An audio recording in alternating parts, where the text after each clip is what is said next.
All right, guys, welcome back to the channel. Welcome if you're new. Thank you for taking time out of your day to check the video out. We have more PlayStation news, rumors, and leaks to go over and cover here today.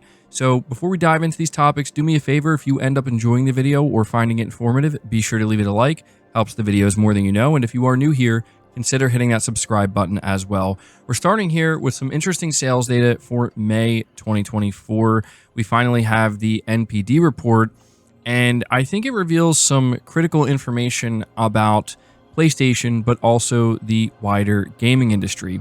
So if we head over to Shinobi602's X/Twitter account, I think he summed it up really well here.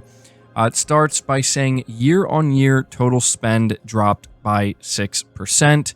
Year-on-year console content spend fell by 40%. But apparently it's partially attributed to Zelda Tears of the Kingdom's strong May 2023 launch. And then it says PS5 was the top-selling console in both units and dollar sales. The Switch was number 2 in unit sales, number 3 in dollars. The Xbox Series was number 2 in dollar sales, number 3 in units sold. PS5 sales are plus 8% higher than PS4 when launch aligned. Xbox Series are negative 13% lower than Xbox One.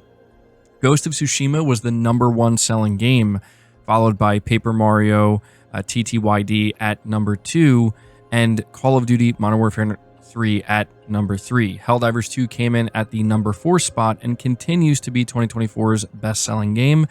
PlayStation Portal was the best-selling accessory in May and year-to-date in 2024. So yeah, let's go over this for just a moment here. First and foremost, PS5 is still doing well, particularly in the US. It's actually pacing 8% ahead of the PS4. So it's not like a huge margin. And I do think globally it's still lagging a little bit behind the PS4, but the gap is closing. Or at least it should close as we see things like GTA 6 launch, and obviously once Sony starts releasing more like heavy hitter games throughout the generation. But generally speaking, the console's still doing very well, and I think this is important to highlight because there is this sometimes overwhelming like sense of negativity that persists on the internet, certain narratives that are created to try to convince people that, you know, console gaming has truly fallen off. Like, it's just over, right? Or the PS5 is just circling the drain, when in reality, if you look at this data, the PS5 and the Switch are doing just fine. It's really just the Xbox console that's struggling, like quite severely, not even a little bit. Like, it's doing very, very poorly. And that's not to say that the PS5 can't start to struggle in the coming years. It really depends on what Sony has planned and, you know, what type of major third-party launches are going to occur in the coming years. We know that the PS5 Pro is coming, so I'm assuming that'll probably help to a certain extent. But yeah, I think it just generally paints a clear-cut picture that as of right now, regardless of what people might think, the PS5 is doing very well. And, you know, we'll see if that continues. It seems like it should, but we'll monitor it. Something else I want to point out here is how well these games for Sony are doing. Ghost of Tsushima coming in at number 1. That's obviously due to the PC launch, so it just proves that Sony truthfully does not have to drop these games day one onto PC to find success. Ghost of Tsushima is out here proving once again that if they kind of just hold off and take their time, make a good port, people will support it and they'll do well on the PC platform. And then Helldivers 2 still holding strong, best-selling game of 2024. PlayStation Portal still doing very well. So generally speaking, PlayStation's doing very, very well. Now, granted, this is for the month of May. We'll have to see what June ends up looking like. But I do want to mention one more thing before we move on to the next topic here, is if we look at the top 20 for US software sales for May, it's worth noting PlayStation has 6 titles that they published in the top 20. Ghost of Tsushima, Helldivers 2, MLB The Show 24, Stellar Blade, Marvel Spider-Man 2, and even Rise of the Ronin coming in at number 17. So very, very good overall. Sony is doing well. I just want to take this opportunity to point out that when people kind of ask the question, like, why does it seem like Sony's taking their good old time when it comes to like putting on a big show or making announcements from PlayStation Studios and whatnot? This is why. It's because they not only do have games that they're releasing for the remainder of this year, but they're doing very, very well. Like, they're not in any kind of trouble. So, yeah, just thought it would be worth going over this information. But we're going to move on to the next topic, which talks about yet another update to Astro's Playroom. There's actually a blog post up from the head of Team Asobi, Nicholas Doucette. He says, "Hi everyone, we hope you're getting ready for a good summer and have enjoyed the last few weeks of gaming news. As we gear up for Astro's launch on September 6th, we wanted to let you in on a few surprises we've been reserving for our community. In Astro Bot, you and Astro go on a mission to rescue the 300 bots crew who get scattered all over the galaxies. Many of the bots making up the crew are cameo characters that have marked PlayStation's history. There are over 150 to collect, each with their own funny animations relating to the game they originally came from. To add a spice of fun, we've been hiding 4 of these special bots inside of Astro's Playroom, which came preloaded in every PS5 console. By unlocking these 4 hidden characters in Astro's Playroom, you will be able to take them with you into the new game, Astro Bot, and add them to your starting crew." So in the blog post that I'm reading, they actually go on to explain to you how you unlock the first secret bot, which is Lady Maria from Bloodborne. But they also go on to say here, just a few days ago, we added a second special bot, Celine, from the PS5 title Returnal. Once again, working together, you were able to crack the riddle and free her to make it 2 out of 4. They continue by saying, "We hope you enjoy these updates as much as we had fun making them. In addition to these special bots, the PlayStation Labo received an update, so we invite you to check it out and add new artifacts to your collection.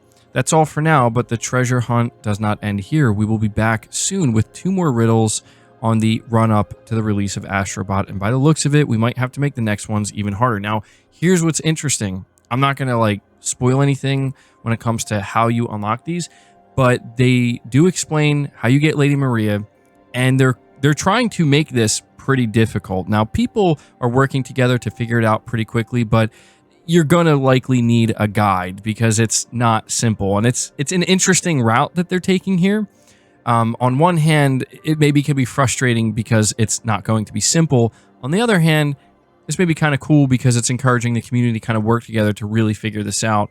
And they're even teasing here for the last 2, for August and September, that they're going to make it even trickier. So yeah, I just want to say, generally speaking, I really like what Team Asobi is doing here, right? The fact that they're going back, they're updating Astro's Playroom, giving people a reason to go back to the game, but also adding this incentive of unlocking these 4 new bots that you can actually transfer to the main game. Very, very cool stuff that they're doing here. I think I'm gonna have to try to unlock these bots myself, and it seems to me, if I'm looking at this image and I'm trying to guess, August, I think, is going to be for Concord. I just get that feeling. I think this is going to be a character from Concord.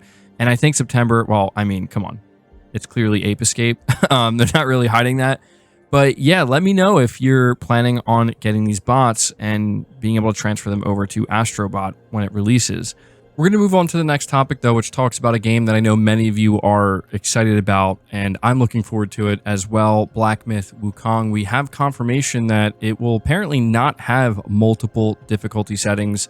Being reported by Gaming Bolt, Black Myth Wukong developer Game Science has been attempting to distance itself from these Souls-like comparisons of late, but even though the developer says that the upcoming action RPG isn't entirely a Souls-like, it is set to have a lot in common with the subgenre. For instance, there will only be 1 difficulty level, and it isn't going to be easy. Speaking with VGC, Game Science confirmed that Black Myth Wukong will not allow players to change the difficulty, while players can also expect varying levels of challenge across the length of the experience. As per the studio, there will be plenty of boss encounters that will involve a lot of trial and error, which means similar to Souls-likes. You can expect plenty of deaths to a tough boss. You can't change the difficulty, but the difficulty doesn't remain the same for the whole game, Game Science said. The philosophy is that the players fight like a hero. when we were developing the game, we had to make a lot of hard choices. The route we chose was to make the player have lots of tries so that after each battle, they could think about what is the best combat method for this fight specifically. So there you go. If you were wondering the approach that Game Science is taking with Black Myth Wukong, there will not be any difficulty settings. It's going to be one difficulty across, and they make it clear it will be quite challenging.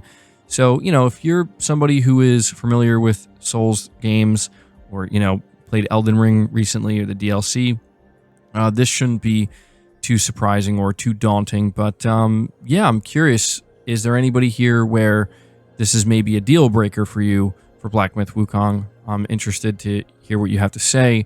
But we're going to move on to the final topic, which is just something really silly that I came across and wanted to let you guys know about. There's a title here for an article from WCCF Tech. A PlayStation 5 dev kit was sold for $6,000, disguised as a PizzaStation. A PlayStation 5 dev kit was sold for a rather high price, and the seller had to be clever to avoid having it delisted by Sony. As reported by Console Variations on X, a dev kit was recently sold for the whopping price of $6,000. To avoid the item from getting delisted, the seller disguised the system as PizzaStation 5 development kit, making fun of its V-shaped design, which was also picked on by many when the first images of the dev kit surfaced online in 2019. It says, despite being available only for developers, multiple PS5 dev kits have made it into the hands of regular users. Back in 2022, we also got a good look at the dev kit's unique features, which are obviously not available on the retail system. So, yeah, this is just totally random and pretty funny.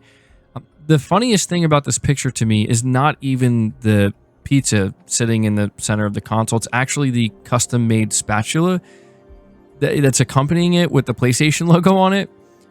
So yeah, I don't know what Sony's going to do about this. I'm sure if Sony comes across this, they're not going to be pleased. They're not going to be happy about it. But yeah, probably one of the most random things I've seen in regards to the PS5 this generation so far. There seems to be some kind of like association with, pizza and this dev kit. I don't know. It's pretty funny, but there you go. That's going to do it for the video. I hope you guys enjoyed it. I hope you found it informative. If you did, leave it a like. If you're new, subscribe, hit the bell notification icon, and be sure to share the video out on top of all that. But until next time, guys, take care.